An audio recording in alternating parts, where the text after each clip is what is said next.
All right, y'all. Real talk. Have you ever had a perfect plan and then boom, life happened? You had every intention, everything scheduled, snacks, everything good to go, everything was perfect until something went wrong. You're not alone. Even the Apostle Paul, yes, that Paul, had to scrap his plans and start fresh. Let's jump into it. In Acts chapter 20, Paul's wrapping up his time in Ephesus after surviving a slight riot. And by slight, I mean a full-blown public uproar.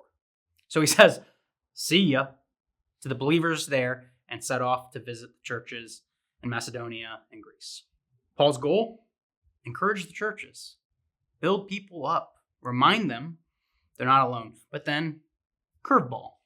Paul had planned to sail to Syria, but he finds out some angry folks are plotting to ambush him along the way. So what does he do? He pivots, reroutes, heads back through Macedonia the long way. And here's what I love.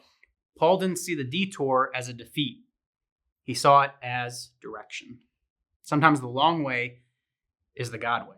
And when life doesn't go the way we hoped, whether it's a flat tire, a closed door, it might just be God leading us to something better. But Paul doesn't travel alone. He's got a whole crew with him.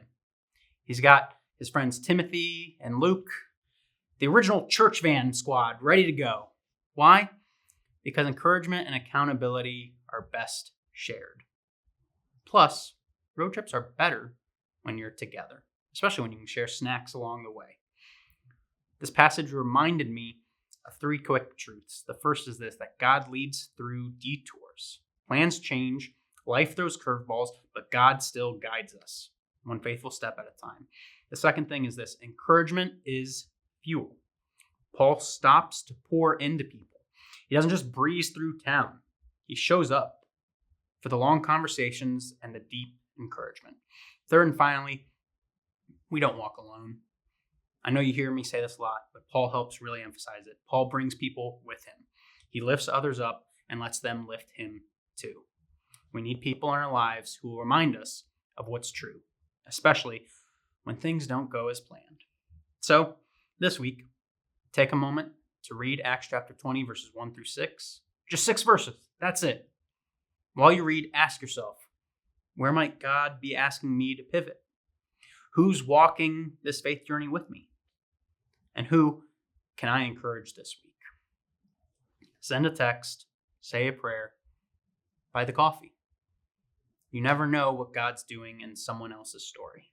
He just might use you to show up. No matter what kind of week you're having, whether it's smooth sailing or a total detour, remember, God's still leading. You are not alone. And the road might be long, but you've got purpose in every step.